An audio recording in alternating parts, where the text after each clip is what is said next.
So I'm going to be installing this S&S Stinger on this FXLRST. Give you guys a little walkthrough on it as I go. So first thing we're going to do is remove these 3 bolts, get the air filter off. Harley's got these in super tight, lock tight, baby.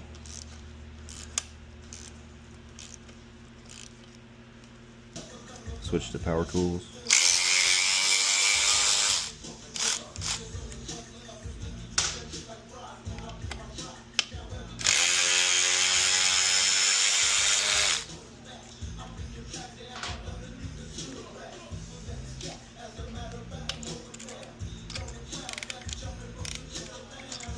You can see the Loctite right there.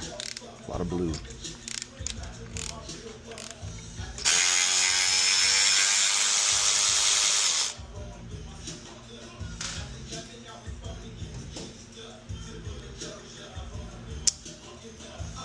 Bam. She off. Alright, so next up you're going to want to loosen these 3 bolts. They're one size smaller than the ones on the outside. We're going to loosen the breather bolts here.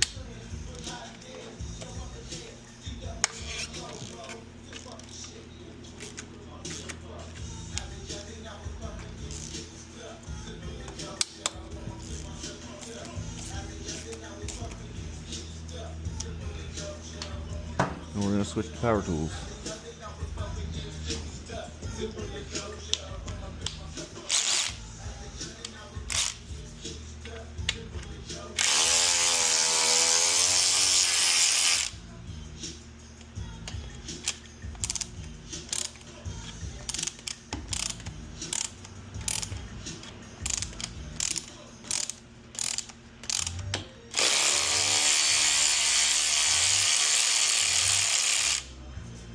Get the breather bolts out.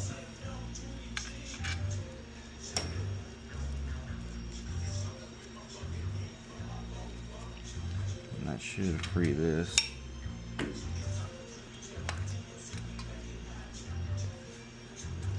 From the throttle body.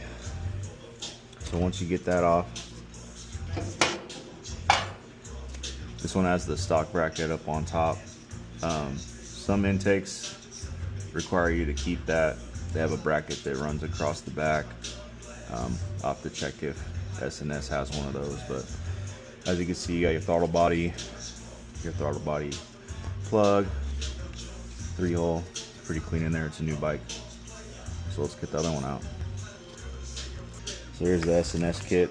We're gonna end up powder coating this ring. Got the air filter, got the gaskets, the bolts. We got the backing plate.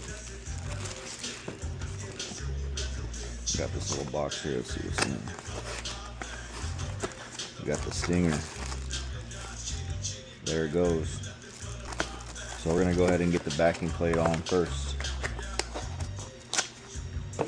Here's the backing plate. They gave this little blocker, kind of cover your plug. If you're worried about it, you can. So it looks like when it's installed. As you can see, it'll kind of give you a little cover there so you don't see the plug. They want you to check the fitment too on this to see if it needs any shims. They give you some shims back here in case it's off a little bit. Most of the stock bike shouldn't be. It would probably be more if you had like an HPI throttle body or a different manifold in there. So, all right, we're gonna get this ready to install. So I usually put a little bit of Vaseline on the O-rings here to keep them in place. Water soluble too, so it will go away. O-ring goes right back here in the center. I'll walk it around evenly.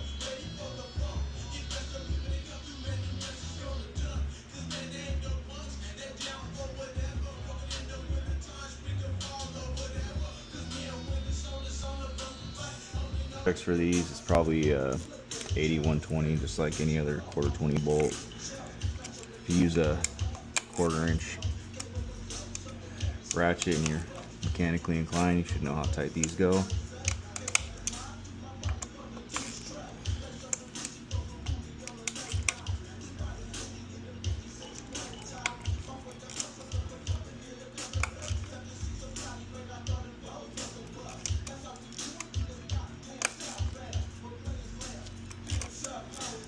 Once those are cinched down, we're going to go ahead and give a final tighten on these.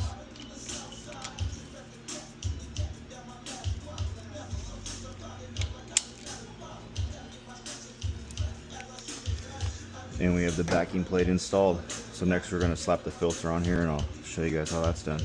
Stinger comes with it's almost like a velocity stack, but probably lets your air turbine in a little bit straight into the cleaner. It also comes with this cover. I'm going to put it on for now, but we're going to end up powder coating this one black. S&S offers a black one, but they're only listed for the Sportster models at the moment. So just make sure this is all clean, make sure it's ready to go on. You could put a little Vaseline back here just to get a good seal, but normally the rubber does its job here.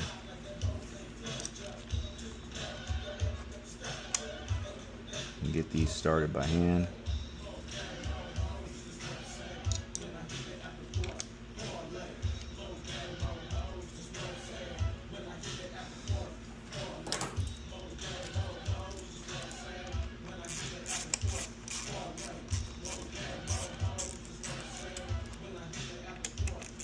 And cinch down these two bolts here. This will hold your air cleaner in place. These are the ones you're going to remove if you ever want to service the air cleaner. And these are going into brass, so you don't need to go too hard on them. And there you go. You got the throttle body protector for the connection. Also gives it a little bit better look. S&S plate, filter, backing plate. So we're gonna get this one on the dyno and see how she does.